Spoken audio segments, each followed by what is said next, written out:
There are stallions born to be ridden. And then there are those born to remind humanity that some spirits can never be conquered. And Thunder's Edge belonged entirely to the latter. His dark brown coat gleamed like polished mahogany in the afternoon light that streamed through the tall windows of Whitmore Equestrian Center. Each muscle beneath his skin coiled with the kind of power that spoke not of domestication but of barely contained wildfire. This was no ordinary horse standing in the pristine arena. This was 3 years of accumulated defiance wrapped in flesh and bone, a living testament to the limits of human control. Thunder's Edge moved with the fluid grace of a predator, his hooves striking the sand with deliberate precision that seemed to count out the rhythm of his own untamed heartbeat. His dark eyes held an intelligence that transcended animal instinct, scanning his surroundings with the calculating wariness of a creature who had learned that trust was a luxury he could not afford. Every line of his powerful frame spoke of rebellion perfected through repetition, of a spirit that had chosen resistance over submission and had never once wavered in that choice. The stallion's reputation had grown from stable whispers to legendary status among the equestrian elite, who gathered at venues like Whitmore. Professional trainers with decades of experience had approached him with confidence built on countless previous victories, only to find themselves humbled by a horse who seemed to understand exactly what they intended and rejected it with magnificent fury. Olympic medalists had tried to apply their gold medal techniques, discovering that Thunder's Edge played by rules written in a language no human had yet learned to speak fluently.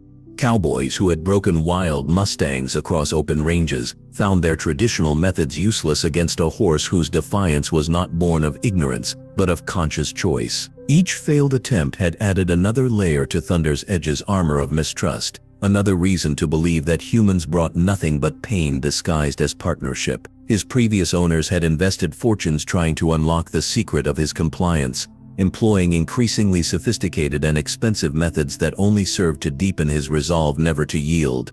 Now Thunder's Edge stood as something far more significant than a difficult horse.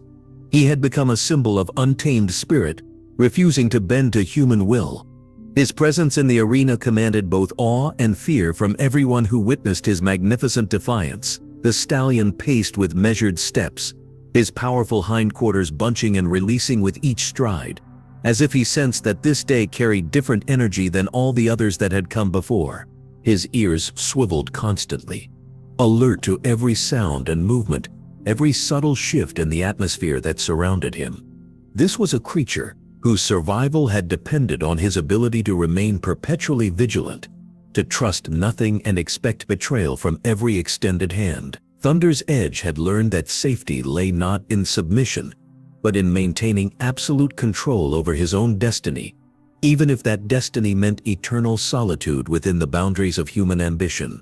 The very air seemed to vibrate with anticipation, as spectators gathered to witness what many believed would be another spectacular display of unconquerable will. Money has a way of making the impossible seem within reach, and when Victoria Pemberton stepped before the assembled crowd of elite riders, she was about to prove that desperation could transform even the most untouchable legend into a commodity. The center's imperious owner commanded attention with the natural authority of someone who had spent decades turning horses into fortunes and dreams into disappointments. Her silver hair was pulled back with military precision, her posture rigid as polished steel, and when she spoke, her voice cut through the air like a blade designed specifically for severing hope from reality.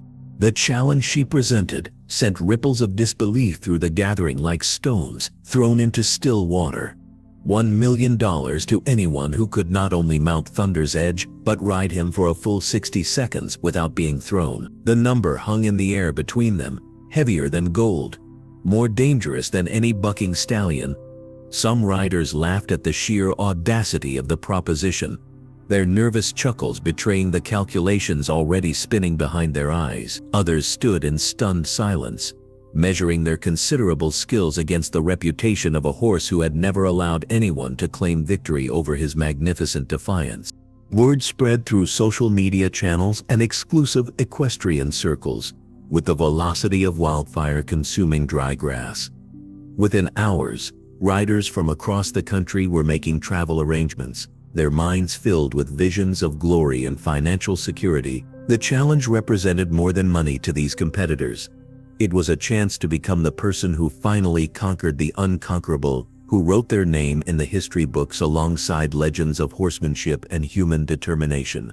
Thunder's Edge seemed to sense the renewed attention focused upon him like heat from a magnifying glass. His movements became more agitated, more purposefully defiant, as if he understood that his solitude was about to be shattered by a parade of ambitious strangers. He paced his paddock with increased intensity, his dark brown coat rippling with tension that spoke of a creature preparing for battle. His previous owner had invested fortunes trying to break his spirit, employing the most expensive trainers and sophisticated techniques available to the equestrian world. But Thunder's Edge had broken bank accounts and reputations instead, leaving behind a trail of defeated professionals and shattered pride.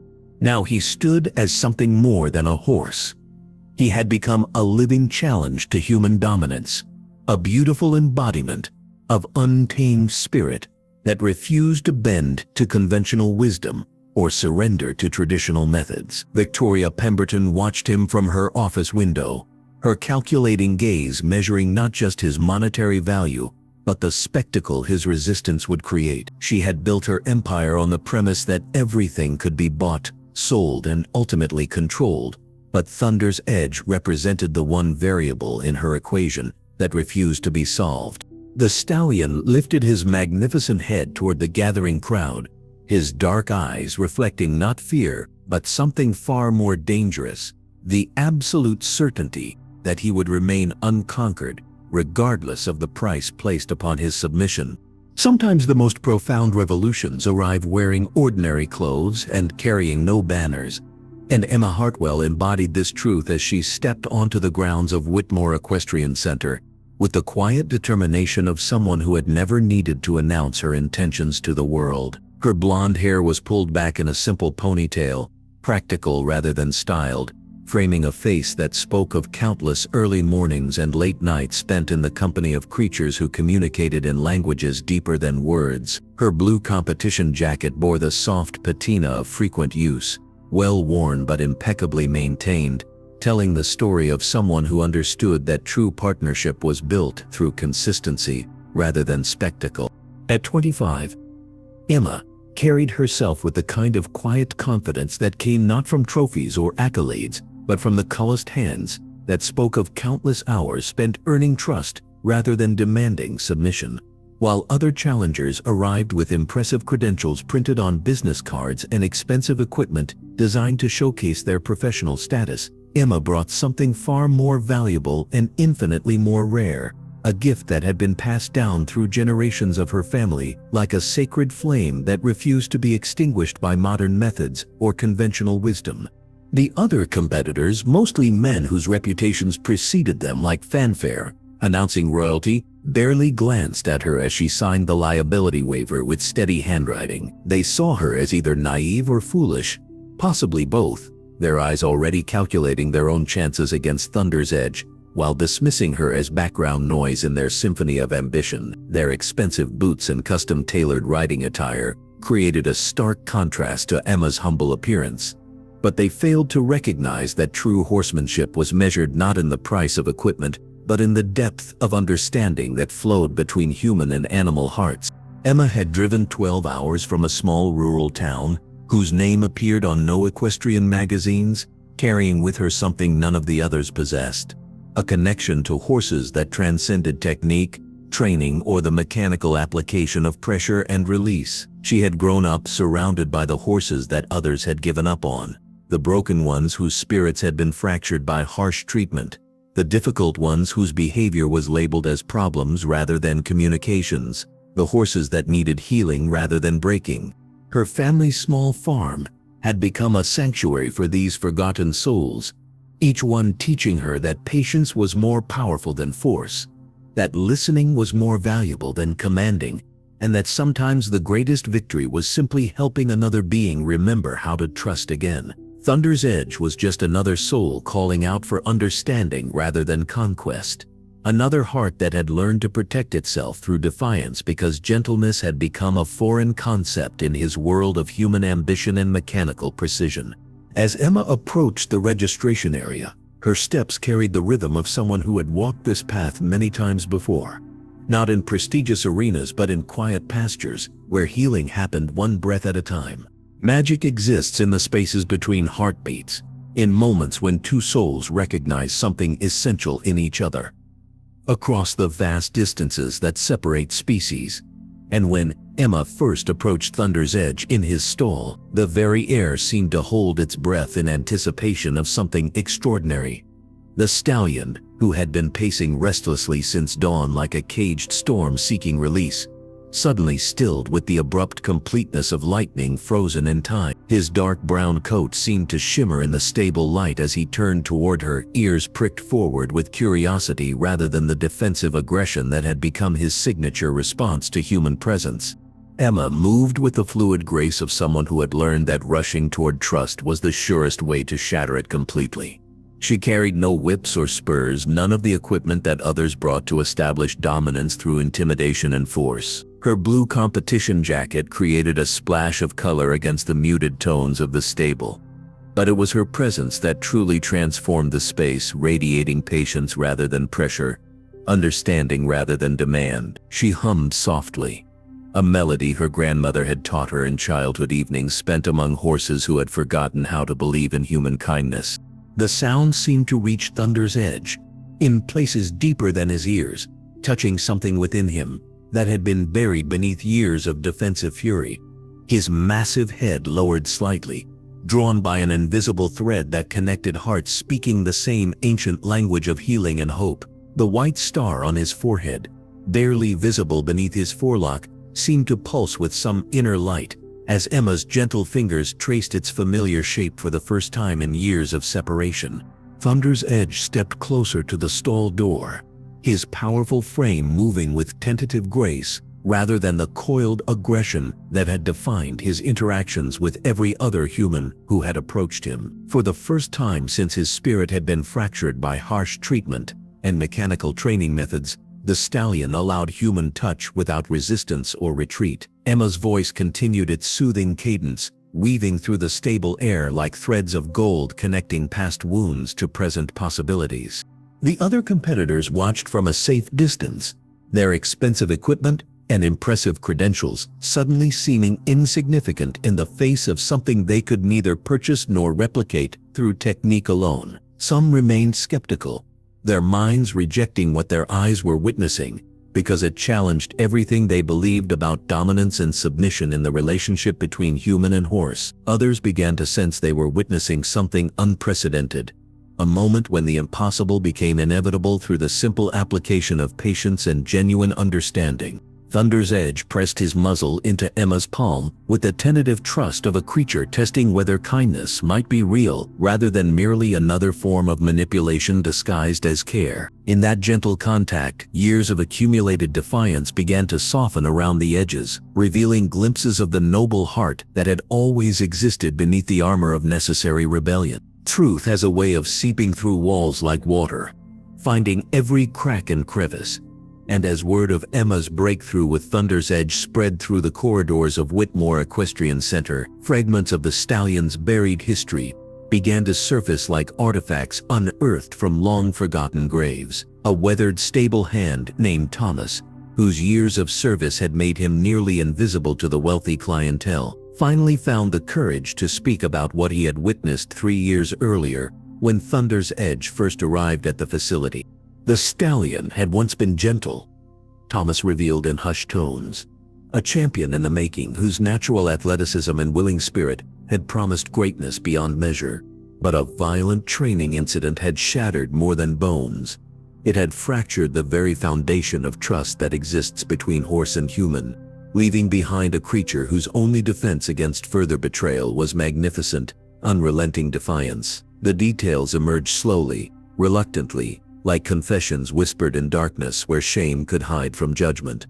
Victoria Pemberton, her usual commanding presence subdued by memories she had tried to bury alongside legal settlements and non-disclosure agreements, reluctantly shared fragments of Thunder's Edge's journey through multiple owners. Each had employed increasingly harsh methods to break his spirit, their failures only serving to deepen his determination to resist any form of human control. The Stallion had become a million-dollar monument to the limits of force, a living reminder that some souls could be bent but never truly broken. Emma absorbed these revelations while grooming Thunder's Edge with movements so slow and deliberate they seemed choreographed by patience itself. Her fingers traced old scars that crisscrossed his dark brown coat like a map of suffering, each mark telling its own story of forced submission and heroic rebellion.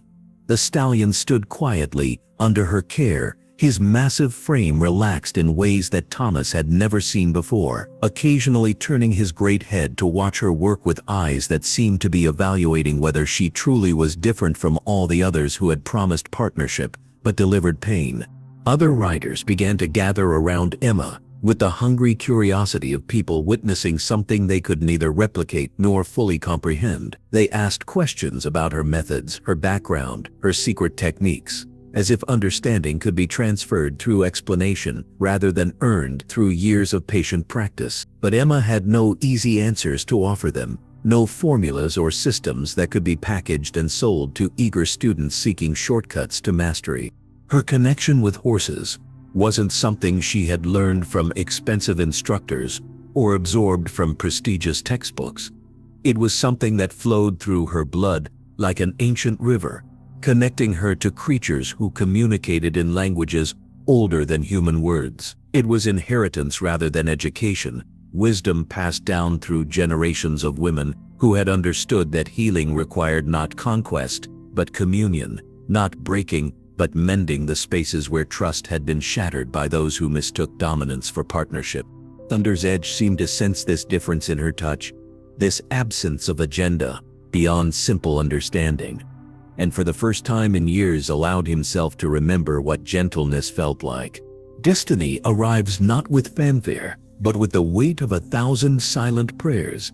And as dawn broke over Whitmore Equestrian Center with unseasonable warmth, the very air seemed to pulse with the collective breath of hundreds who had gathered to witness what would either be recorded as miracle or mourned as tragedy. Media crews transformed the pristine grounds into a labyrinth of cables and cameras, their lenses hungry for moments that would either validate or destroy reputations built over lifetimes of dedication to the art of horsemanship. Wealthy patrons filled the exclusive viewing areas, their conversations punctuated by the rustle of betting slips as most wagered against Emma's success despite the whispered stories of her progress with Thunder's Edge. The numbers told a brutal truth about human nature, about how easily people dismissed what they could not understand or replicate through conventional methods. Money flowed toward failure because success seemed too impossible to believe, too magical to trust in a world that measured worth through predictable formulas. The pressure descended upon Emma like atmospheric weight before a storm, emanating not just from the watching crowd, but from the knowledge that failure would seal Thunder's Edge's fate in ways more permanent than temporary humiliation. Victoria Pemberton had made it clear that unsuccessful challengers would face no consequences beyond wounded pride, but the Stallion himself would be sold to buyers whose patience measured in days rather than years, whose methods favored efficiency over empathy.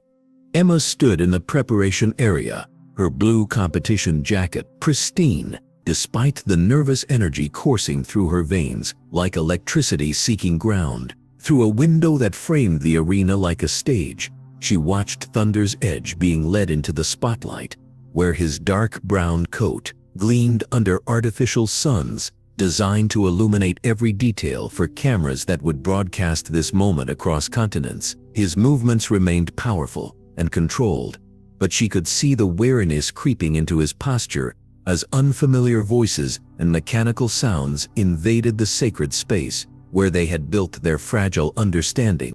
The Stallion had allowed her to work with him in the hushed sanctuary of stable aisles, where trust could grow in whispered conversations between souls. But this public arena represented everything he had learned to fear and resist. The noise, the strange faces, the energy of expectation and judgment, all combined to recreate the environment where his spirit had been fractured by those who mistook spectacle for partnership. Emma closed her eyes, reaching for the centering techniques her grandmother had taught her in childhood moments when the world felt too large and demanding. She searched for that quiet place inside where fear could not reach, where trust began to bloom like wild flowers in abandoned fields. When she opened her eyes again, something fundamental had shifted within her perspective. She was no longer just a young woman attempting an impossible challenge. She had become a bridge between two worlds, ready to prove that gentleness could triumph in spaces where force had failed countless times before. There are moments when time itself seems to pause, when the entire universe holds its breath, waiting for something sacred to unfold. And as Emma entered the arena, every heartbeat in that vast space synchronized into a single rhythm of anticipation. Her blonde hair caught the bright lights like spun gold, creating a halo effect that seemed almost otherworldly as she walked toward Thunder's Edge, with steps that carried the measured certainty of someone who had found her true calling. The Stallion stood tense in the center of the arena, his dark brown coat rippling with nervous energy as his eyes swept across the sea of faces, before settling on her approaching figure with an intensity that spoke of recognition deeper than memory. She carried no whips, no spurs, no mechanical devices designed to enforce compliance through pain or intimidation. Only a simple lead rope hung loosely in her hand, more symbol than tool, and the invisible bridge of trust they had constructed together in the sanctuary of quiet, stable moments, where healing could happen without witnesses or judgment. The spectators held their collective breath as Emma reached out her hand, palm upward in a gesture of invitation rather than demand, allowing Thunder's Edge to make the choice that would determine not just the outcome of this challenge, but the trajectory of both their futures. For a heartbeat that seemed to stretch into eternity, horse and human regarded each other across the chasm that had separated his species from hers. For 3 long years of accumulated pain and defensive fury, hundreds of eyes watched in fascination as this moment balanced on the edge between triumph and tragedy, between healing and continued heartbreak. Then Thunder's Edge lowered his magnificent head, pressing his muzzle into Emma's palm with a gentleness that sent audible gasps rippling through the crowd, and made Victoria Pemberton clutch the railing of the judge's box with white-knuckled intensity. Emma smiled, not with the triumph of conquest, but with the profound gratitude of someone who had been allowed to witness a miracle of trust, rebuilding itself from fragments of hope. She began to work with Thunder's Edge, using movements that seemed choreographed by something more ancient than technique, more intuitive than training. Her hands found their place on his back, applying pressure so gentle it seemed more like blessing than preparation, while her voice hummed the melody her grandmother had taught her in childhood evenings, when the world was simpler and horses were healers rather than commodities. Thunder's Edge remained motionless beneath her touch, his breathing deep and steady as if he were finally allowing himself to remember what safety felt like. When Emma swung her leg over his back, settling into position without saddle or stirrups, without any of the equipment that others believed necessary to maintain control, the crowd erupted in amazed whispers that seemed to echo off the arena walls like prayers finally answered. But the Stallion remained calm beneath her, his powerful frame no longer coiled with defensive tension, but relaxed with the profound peace of a creature who had finally found someone who spoke his language of healing rather than dominance. Some victories transcend the boundaries of competition and enter the realm of communion, where souls meet across species and time itself seems to bend in acknowledgement of something sacred unfolding before witnesses who will carry the memory like light in their hearts forever. The 60 seconds passed like a meditation between Emma and Thunder's Edge, their movement together creating a harmony so perfect it seemed choreographed by forces older than human ambition or mechanical precision. The timer counted down their success in numbers, but what was truly being measured existed beyond the reach of clocks or scoreboards, in spaces where healing happens one heartbeat at a time. As the buzzer sounded its mechanical proclamation of victory, the crowd exploded into applause that rolled across the arena like thunder. But Emma barely heard the celebration, because she was witnessing something far more profound than public triumph. The real victory wasn't the $1 million that would soon bear her name, nor the recognition that would follow her like a shadow through every future endeavor. The true prize was the transformation she witnessed in Thunder's Edge himself. The way his entire being had shifted from defensive warrior to willing partner, from broken survivor to healed soul ready to trust again. The stallion that had been labeled untamable stood proudly beneath her. His dark brown coat no longer rigid with the tension of perpetual vigilance, but relaxed with the profound confidence of a creature who had finally found his rightful place in a world that had tried so hard to break him. His breathing was deep and steady, no longer the shallow pants of anxiety but the full, satisfied sighs of a heart that had remembered how to be at peace with human presence. Emma dismounted with the careful reverence of someone stepping down from an altar, her blue competition jacket, now dusty from their sacred dance, but somehow more beautiful for bearing the evidence of trust earned rather than demanded. She pressed her forehead against Thunder's Edge's warm neck, her fingers tracing the familiar contours of muscle and bone, while she whispered words of gratitude that existed in a language only they could understand, promises that transcended the temporary nature of public spectacle. Victoria Pemberton approached with a check that represented more money than Emma had ever imagined possessing. The paper trembling slightly in hands that had signed countless contracts, but never one quite like this. The amount seemed almost insulting in its inadequacy to capture what had truly transpired, reducing miracle to mathematics, transforming healing into mere transaction. The media swarmed forward with cameras and microphones, hungry for explanations and soundbites that could package mystery into consumable entertainment. They wanted formulas and techniques, secrets that could be bottled and sold to others seeking shortcuts to mastery. But Emma knew with the certainty of someone who had touched something eternal, that some connections existed in spaces deeper than technique or training, in the ancient bond between species that recognized kindness and responded to it with their whole beings, with trust that transcended understanding and love that needed no justification beyond its own existence. There are endings that mark conclusions and beginnings that herald transformations, and in the weeks that followed Emma's triumph at Whitmore Equestrian Center, Thunder's Edge underwent a metamorphosis that amazed everyone who had known him in his wild defensive state. The $1 million prize became more than financial reward. It became the key that unlocked a future neither horse nor human had dared to imagine possible during those long years of accumulated mistrust and institutional failure. Emma's first act was to purchase Thunder's Edge from Victoria Pemberton, a transaction that carried weight beyond monetary exchange. She was buying more than ownership. She was securing a promise that the stallion would never again face the harsh training methods that had fractured his faith in human partnership. The legal documents meant little compared to the covenant she made in her heart, a vow that his healing would continue in spaces designed for restoration rather than breaking.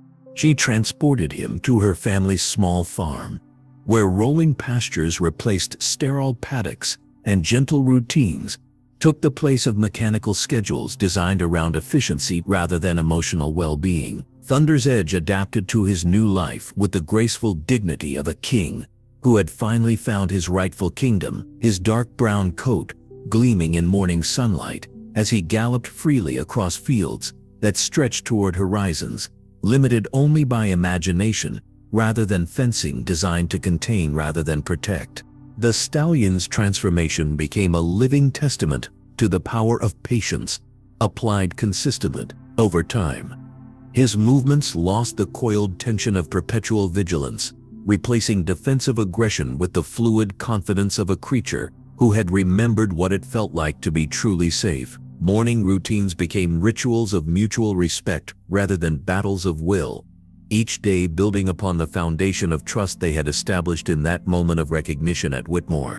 Emma's reputation grew not through calculated marketing campaigns or strategic social media presence, but through the quiet recommendations of owners whose difficult animals had found peace under her patient care. Word spread in the way that profound truth always travels, through whispered conversations between people who had witnessed something beyond conventional explanation, through connections forged in desperation and validated by results that defied traditional understanding. She never advertised her gift or attempted to explain the mysterious connection that allowed her to reach horses that others had categorized as hopeless cases. Instead, she simply continued the work that felt as natural to her as breathing, as essential as the rhythm of her own heartbeat. Thunder's Edge became her partner in this mission of healing, his presence lending credibility to methods that couldn't be taught in classrooms or replicated through mechanical application of technique. Together they proved that some victories were measured not in prize money or public acclaim, but in the restoration of trust between species who were meant to work in harmony rather than opposition. Their story became a quiet revolution, demonstrating that healing happens not through force, but through the patient application of understanding, one heart at a time. Thank you for watching this incredible story of trust, healing, and the unbreakable bond between human and horse. If this touched your heart like it did mine, give this video a like and subscribe for more amazing stories about the remarkable connections we share with these magnificent creatures. I'll see you in the next video.